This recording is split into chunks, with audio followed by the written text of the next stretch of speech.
Today, though, sports betting remains illegal in Oklahoma, but this is, I believe, going to change soon in keeping with trends across the nation.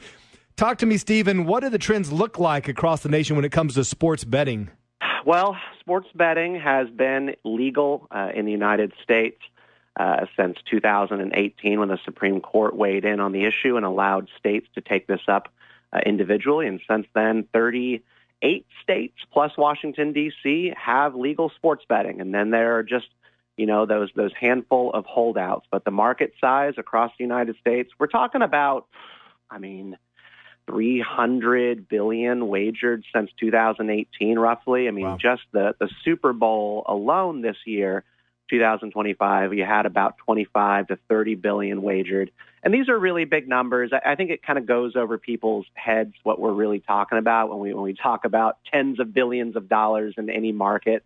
But kind of the one thing that I would like to point out here, and I did so in a recent article for Real Clear Politics, was just that the market for illegal sports betting, overseas betting on unregulated, very shady sites where consumers get into all sorts of trouble, is roughly twice the amount of all legal betting in the United States. So wow. You mentioned at the top of this segment that sports betting is alive and well as an issue. It is true, but it is not legal in the state of Oklahoma, yet it is still alive and well. People bet every single day in Oklahoma or cross state lines up into Kansas to do it. And we've got to have a better way to address this issue. Right. And one of those risky sites that you mentioned is Bovada. And you describe this as illicit overseas betting sites. What are the greatest risks for someone that chooses to bet on one of these sites like Bovada? Yeah, I would probably focus on three, which would be that Bovada and sites like them, MyBookie or BetOnline, a lot of these sites will pretty much encourage you through advertising and push notifications and all this stuff to make more bets when there are more opportunities to place bets. And you can do so with, this is the real bad one, your credit card. They take credit cards. Most of them will take cryptocurrencies. And these sites do not have any sort of mechanisms for problem gamblers or people who are developing a real toxic relationship with that form of entertainment to, say, ban themselves or strike themselves from the website. So a lot of the legal markets in the United States, particularly in New England, have implemented measures such as self-banning provisions where you can pretty much just knock yourself off the registration for those sites and they prohibit you from rejoining. These are the kind of like basic consumer protections that you get in states that regulate this activity. And I think at the end of the day, nobody's really happy with it. You either like gambling and sports betting access or you don't, and I think everyone's entitled to their opinions on that. But we do want people to be as safe as possible, and leaving the market to these overseas betting sites is real bad for consumers. Here was Stephen Kent. Stephen, the other sides, FanDuel and DraftKings, have just been seeing exponential growth. Of course, we're seeing more and more ads for it on TV. All throughout the Super Bowl, we saw them advertising. So you mentioned those consumer protection elements there. I assume the FanDuel and DraftKings, two of the most popular, have those kinds of protections in place?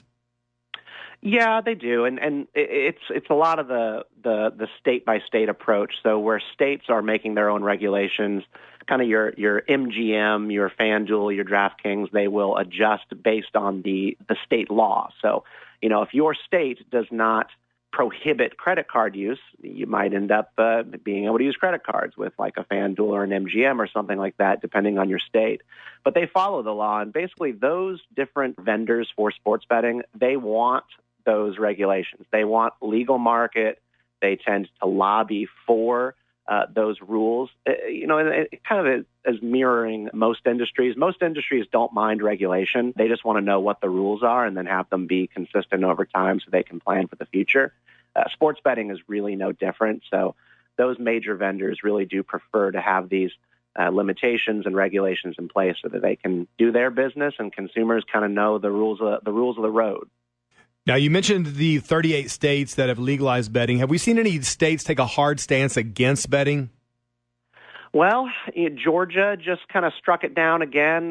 This is a state where upwards of 65% of Georgians actually do support moving forward with legalization of sports betting in that state.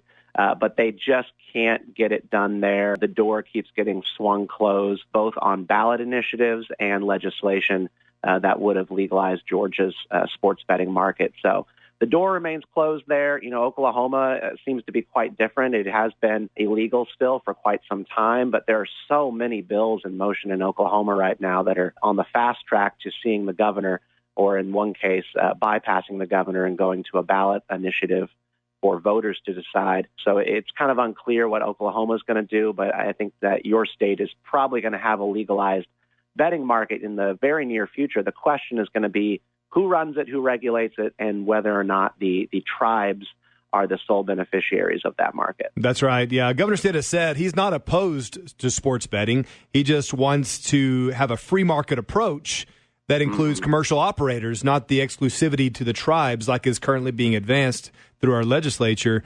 And he did vow to veto any tribal exclusive bills. And so if it's the bills that we currently have, or if they're the only versions that get to his desk, I guess we can expect a veto. And, of course, a veto override is always possible. And then, of course, the initiative petition, taking it straight to the voters, that's always a possibility as well. But, we'll see how it plays out here in Oklahoma.